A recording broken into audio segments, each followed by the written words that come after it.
Negara yang baik bukanlah buka pintu tanpa had tau. Dan juga bukanlah tutup pintu tanpa rasa simpati. Kita ni kan patut bersyukur tau. Kerajaan ni dah tolong macam-macam. Tapi itulah pukul.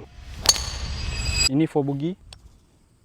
Seluruhnya. Sebenarnya aku nak cakap pasal ni. Isu Rohingya ni bukan pasal hati terlalu baik ataupun hati terlalu jahat. Tetapi isunya adalah kapasiti. Betul. Yang selalu bergaduh dalam media sosial ni sekarang. Dua tim. Tim yang terlalu nak tolong semua orang. Tim yang nak halau semua orang. Itu beza dia sekarang. Tapi realiti tak sesimpel tu sebenarnya. Kalau fikir secara logik. Memang kebanyakan Rohingya datang. Nak kerja, nak lari daripada perang. Nak hidupkan family, nak start family apa bagai semua. Tapi dalam persentage kecil. Ada yang macam celaka. Ada yang merompak lah. Ada yang mencuri lah. Tapi tak semua. Sistem tanpa simpati ni tak guna tau. Simpati tanpa sistem pun hauk. Isu dia sekarang, apa yang aku nampak, kerajaan terlalu baik hati. Aku bukan nak bedah kerajaan lah, tapi ini reality check. Sebagai aku rakyat Malaysia yang prihatin terhadap Malaysia. Tapi persoalan yang sebenarnya, Rohingya ni dia baik ataupun buruk? Bukan. Soalan sebenarnya adalah berapa banyak kerajaan Malaysia mampu tanggung tanpa merosakkan sistem yang kita sekarang tengah hidup. Sistem yang melibatkan rakyat Malaysia. Itu soalan sebenar. Bukan isu dia hitam, dia putih. Bukan. Kalau macam tu kau sebenarnya racist tau. Orang sana yang duk benci tu, kau pun ikut benci. Tak tahu sebab apa. Isu apa pun kau tak tahu. Ni aku nak basuh muka kau ni. Kau jangan benci for the vibe. Tolong lah. Kalau kau beragama, kau tanya balik diri kau tu. Kau tanya balik isi hati kau tu. Adakah putih ataupun hitam macam hati kau tu? Persentage kecil memang ada buat hal. Betul. Orang Melayu pun ada mak nempit mat. Orang India, orang Cina pun ada. Jangan cakap kes mabuk pun ada lah. Kes ni pun ada lah. Kes ambang seksual pun ada lah. Semua jenis kaum ni ada masalah dia. Kau janganlah ambil yang satu persentage kecil ni. Lepas tu kau nak samakan semua orang. Tak boleh weh. Negara kita ada limit dia. Kenapa terciptanya limit ni? Sebab tak nak rosakkan sistem yang tersedia ada untuk kita. Yang penting kan, sebelum kau nak join the wagon, kau kena study dulu. Apa propaganda yang tengah bawa tu sekarang? Adakah kau benci buta-buta ataupun kau sayang buta-buta? Jom aku nak main golf.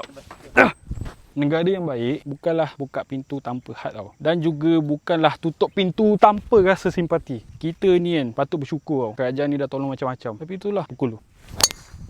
Kita ni patut bersyukur tau dengan kerajaan Malaysia. Bukan setakat kita. Pelarian sekali patut bersyukur. At least kerajaan kita nak korang tau. Kau kena faham tu. And then, lepas kita orang dah bagi muka, kau buat apa? Kau orang sahabat Zaid, kau orang buat turi, kau orang buat ambang seksual, kau orang ganggu sana sini, orang-orang tempatan sini. Rakyat Malaysia sendiri. Tolong lah. Kita dah bagi muka dekat kau, Rohingya. Buat baik. Jadi manusia sebaik-baik alam. Tapi kau kena nilai. Kerajaan Malaysia kalau tak tolong, apa kata negara-negara luar sana? Dua-dua side ni tolong lah ingat. Yang terpaling halau dan terpaling tolong sekali. Kena ingat concern rakyat ni sebenarnya. Okey, untuk tim yang terpaling tolong, kau kena ingat, kita orang concern isu keselamatan, isu kemudahan awam. Rata-rata Rohingya ni datang memanglah nak kerja, memanglah nak hidup berdamai apa semua. Tapi tu rata-rata. Small percentage-nya buat hal. Itu concern dia. Ini untuk yang terpaling nak tolong. Kau kena ingat tu. Tapi bila sistem dah valid, dah secure,